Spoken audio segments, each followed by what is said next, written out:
For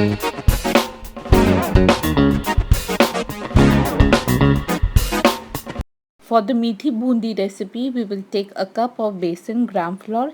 In this, add half a cup plus 1 teaspoon of water. To make the batter, the measurement of water needs to be precise because the batter needs to be neither too thick nor too thin. If your batter is too thick, your bundis will come out with the tail, and if it's too thin, they will become flat. Here we also added in about 2 teaspoons of oil.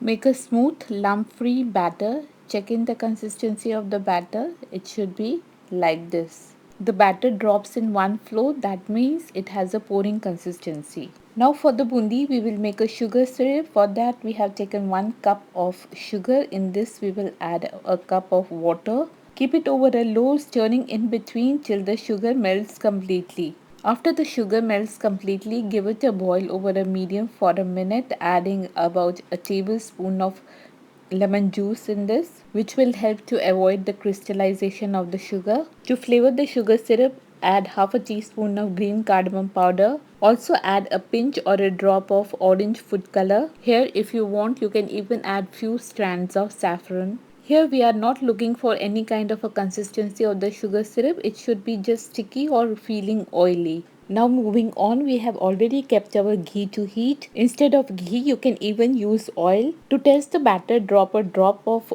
batter in the oil. If it floats up perfectly round within no time, it means that your batter and the oil both are perfectly okay. To drop the bundis, use a perforated jhara or a ladle and let the batter drop itself. Don't swing the ladle up and down. It's better to take someone's help while making these bundis because while you drop the batter, a second person can keep on stirring the bundis below.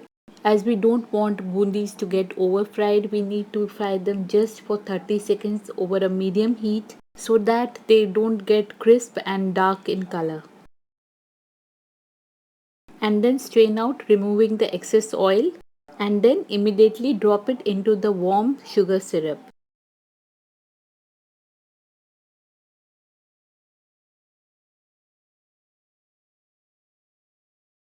To get perfect round bundis even in the second batch, clean your ladle before pouring the batter, and keep in mind this is very important.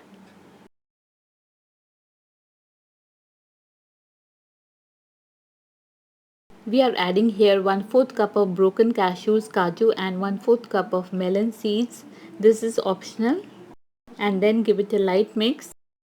We need to keep these bundis soaked in this sugar syrup for 6 to 8 hours or overnight. Keep stirring in between for even distribution of sugar syrup all over the bundis. You will find that the bundis absorb the sugar syrup and get double in size. And that's it, our bundi prasad is ready. Do make and enjoy this till we meet again with another interesting recipe. Bye bye for now.